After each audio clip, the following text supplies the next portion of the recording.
wonders, hitched to the fading star of a disposable periodical. And of course, the elephant in the room was the English. In its early days, US copyright law was non-existent and didn't recognize anyone else's.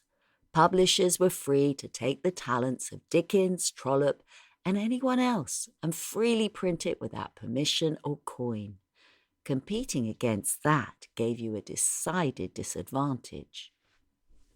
Within these stories, you will also find very occasional examples of historical prejudice. A few words here and there which in today's world some may find inappropriate or even offensive.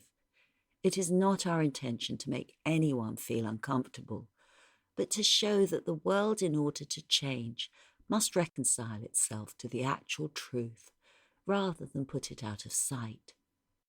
Context is everything, both to understand and to illuminate the path forward. The author's words are set. Our reaction to them encourages our change.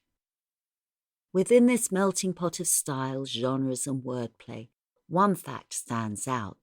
The American short story literary tradition has a strong, vibrant, and almost inclusive history, if you know where to look, which is here. The Repairer of Reputations by Robert W. Chambers. 1. Ne rayons pas les fous. Leur folie dure plus longtemps que la nôtre. Voilà toute la différence. Toward the end of the year 1920, the government of the United States had practically completed the program, adopted during the last months of President Winthrop's administration. The country was apparently tranquil. Everybody knows how the tariff and labor questions were settled. The war with Germany, incident on that country's seizure of the Samoan Islands, had left no visible scars upon the Republic. And the temporary occupation of Norfolk by the invading army had been forgotten in the joy over repeated naval victories, and the subsequent ridiculous plight of General von Gartenlaub's forces in the state of New Jersey. The Cuban and Hawaiian investments had paid 100%, and the territory of Samoa was well worth its cost as a coaling station. The country was in a superb state of defense. Every coast city had been well supplied with land fortifications. The army, under the parental eye of the general staff, organized according to the Prussian system, had been increased to 300,000 men, with a territorial reserve of 1 million. And 6 magnificent squadrons of cruisers and battleships patrolled the 6 stations of the navigable seas, leaving a steam reserve amply fitted to control home waters. The gentleman from the West had at last been constrained to acknowledge that a college for the training of diplomats was as necessary as law schools are for the training of barristers. Consequently, we were no longer represented abroad by incompetent patriots. The nation was prosperous.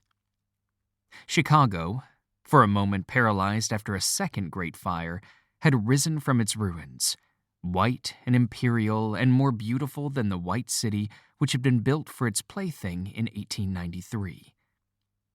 Everywhere, good architecture was replacing bad, and even in New York, a sudden craving for decency had swept away a great portion of the existing horrors.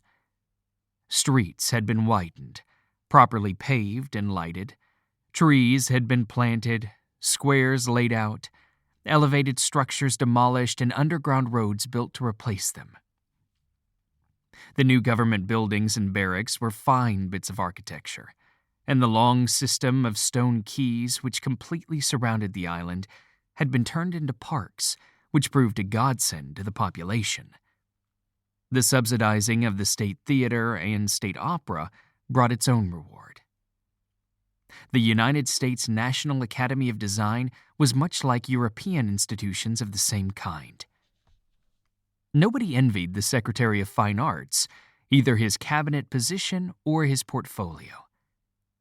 The Secretary of Forestry and Game Preservation had a much easier time, thanks to the new system of national mounted police.